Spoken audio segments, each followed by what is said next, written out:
masa pandemi COVID ini tentunya Pak Koli berharap kalian semua dalam keadaan sehat walafiat, tidak kurang suatu apapun.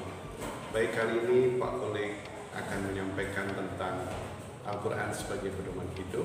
Tetapi sebelumnya saya harapkan anak-anak semua siap di depan laptop kalian atau di Android kalian untuk menyimak apa yang akan disampaikan oleh Pak Koli dalam kesempatan kali ini. Saya berharap nanti kalian bisa mengambil hikmah dan pelajaran dari apa yang disampaikan oleh Pak Koli tentang Al-Quran sebagai pedoman hidup.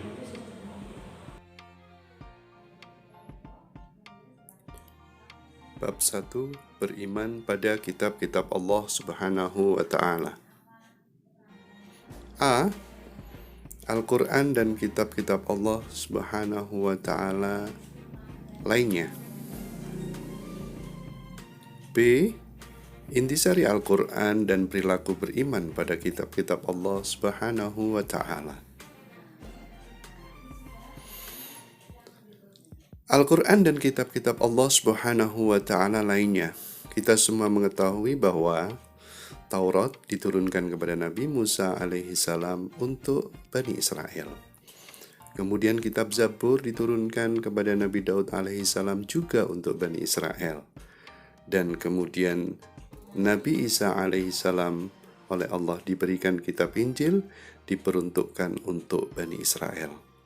Dan yang terakhir adalah Al-Quran, kitab suci kita semua, diturunkan kepada Nabi Muhammad SAW untuk seluruh umat manusia. Tidak hanya untuk orang-orang Islam, tetapi sekali lagi Al-Quran adalah untuk seluruh umat manusia. Intisari Al-Quran. Ketika kita bicara Al-Quran, maka Al-Quran itu sendiri memiliki beberapa nama. Di antara nama-nama Al-Quran yang lain itu ada Al-Kitab, ada Al-Furqan, ada Az-Zikra, ada At-Tanzil, dan lain sebagainya. Sedangkan isi pokok ajaran Al-Quran, isi pokok ajaran kitab suci kita Al-Quranul Karim sebagai sumber hukum yang utama dan pertama adalah akidah, akhlak, ibadah, muamalat, tarikh, semangat untuk menuntut ilmu. Keistimewaan Al-Quran. Adapun keistimewaan Al-Quran adalah syariat Islam, keteladanan sebagai sumber hukum.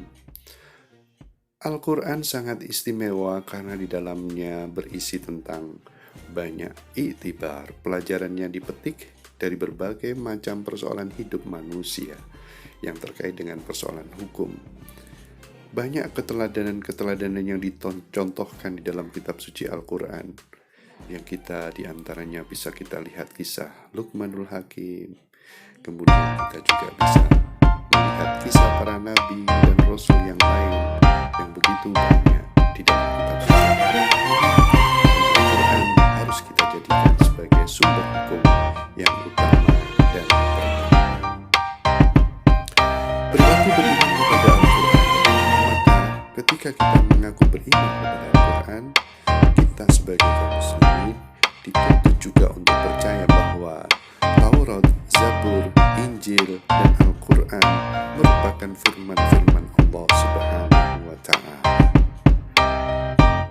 Kitab Taurat, kitab Zabur, kitab Injil, dan Al-Quran adalah kitab-kitab suci yang diturunkan oleh Allah untuk manusia sesuai dengan sini. Kalau Taurat, Zabur, dan Injil diperuntukkan untuk Bani Israel, tetapi kalau Al-Quran untuk seluruh umat manusia, karena setelah Al-Quran Allah tidak akan memberikan kitab suci yang lain. Jika ada kitab suci yang lain yang melaksanakan itu dari Allah Subhanahu wa Ta'ala, tentunya sah dan dapat kesolehannya.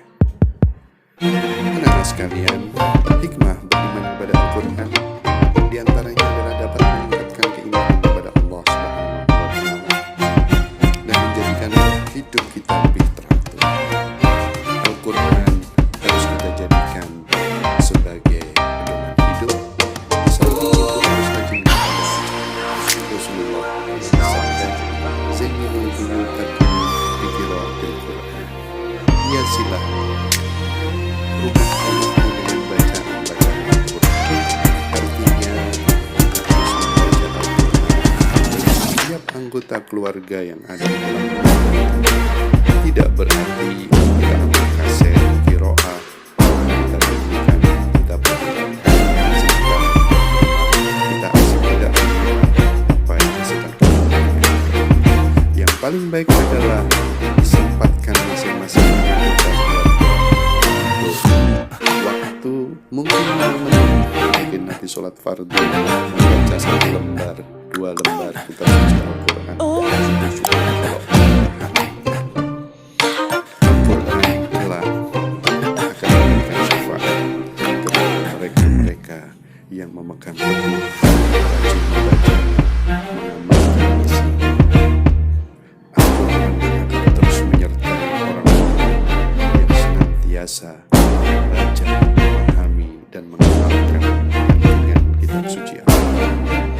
Mudah-mudahan kita semua senantiasa menjadi hamba yang baik soleh, hamba-hamba yang ketika membaca suci Al-Quran hati kita beriman dan takwa kita beramal